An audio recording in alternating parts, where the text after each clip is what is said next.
বন্ধুরা আজকে আমি নীলিমা কুকিং শো থেকে বানাতে চলেছি। এই দেখুন আমি পেঁপে নিয়ে এসেছি। পেঁপে দিয়ে আমি চাটনি বানাবো। কি করে বানাচ্ছি আপনারা দেখুন। আমি হাফটা বানাবো, এত বড়টা দিয়ে আমি বানালে অনেক হয়ে যাবে, ওই জন্য আমি হাফ দিয়ে চাটনি বানাবো।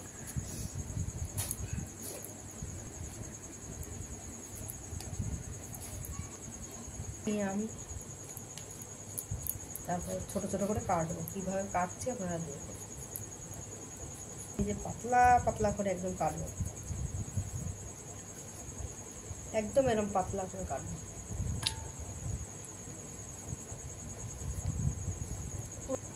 পুরো পেঁপেটাকে আমি এই যে পাতলা পাতলা করে একদম এইভাবে কেটে নেবো, একদম পাতলা করে। এই যে আরো পাতলা করতে পারলে ভালো হয়, আর এর থেকে পাতলা আমি পারি না। এই যে বন্ধুরা আমার পেঁপে কাটা হয়ে গেছে। সব পেঁপেটা এই যে পাতলা পাতলা করে কেটে নিয়েছি।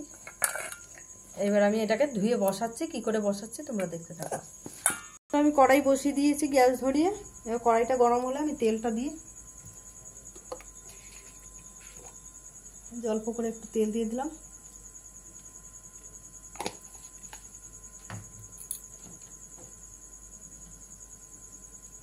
এই যে আমি তেঁতুলটা ভিজিয়ে রেখেছি, আমি যখন পেঁপেটা হয়ে যাবে তখন আমি এই তেঁতুলটাকে ছেঁকে দিয়ে দেবো। পরিমাণ মতন এই যে সর্ষে ফোড়ন দিয়ে দিলাম। এবার দিয়ে দিচ্ছি পেঁপেগুলো, কেটে রাখা পেঁপে।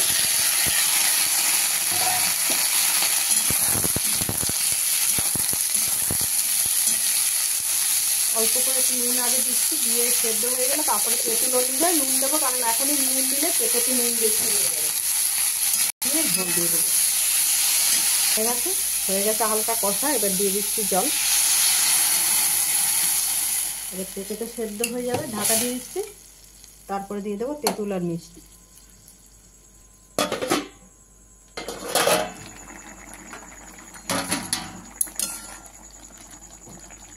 হয়ে গেছে আমার পেঁপে সেদ্ধ।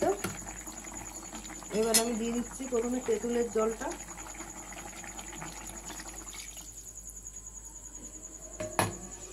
এবার আমি দিয়ে দিচ্ছি পরিমাণ মতন মিষ্টি, আর নুন দেবো আর একটু।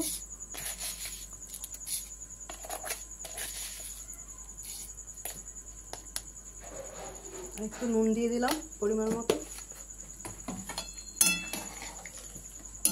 এবার এটা জাল দিয়ে একদম আরো মাখা মাখা ফের হয়ে যাবে, জাল হবে। পুরোনো তেঁতুল বলে একটু কালো হয়েছে। এটা যদি 4টা তেঁতুল হতো এই বছরে তাহলে আর এতটা কালো হতো না বন্ধুরা, যার জন্য। আর হয়ে গেছে আমার চাটনি। আমি এবার নিভিয়ে দিচ্ছি।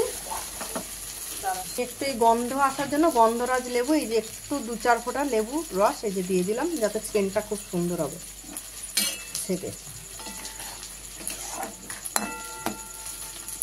তার থেকে অল্প লেবু রস আমি 2-4 ফোঁটা ফেলে দিলাম, গন্ধটা খুব সুন্দর হবে। দেখুন, আপনাদের ভালো লাগলে আপনারা এরকম বাড়িতে বানিয়ে খেয়ে ট্রাই করে দেখতে পারেন। আর নীলিমা কুকিং শোটিকে ইউটিউবে সাবস্ক্রাইব, লাইক, কমেন্ট, শেয়ার করে দেবেন। আর ফেসবুকের বন্ধুরা আপনারাও লাইক, কমেন্ট, শেয়ার করে দেবেন। আর নীলিমা কুকিং শো বলে পেজ খোলা আছে, সেখানে আপনারা ফলো করে লাইক, কমেন্ট, শেয়ার বন্ধুরা একটা শেয়ার করে দেবেন। একটা শেয়ারে 10 জন দেখতে পায়। আপনারা একটু শেয়ার না করলে আমার মানে দেখার মতন ভিডিও এখনো সেরকম কেউ নেই। আপনারা একটু ইয়ে করে দেবেন, শেয়ার করে দেবেন।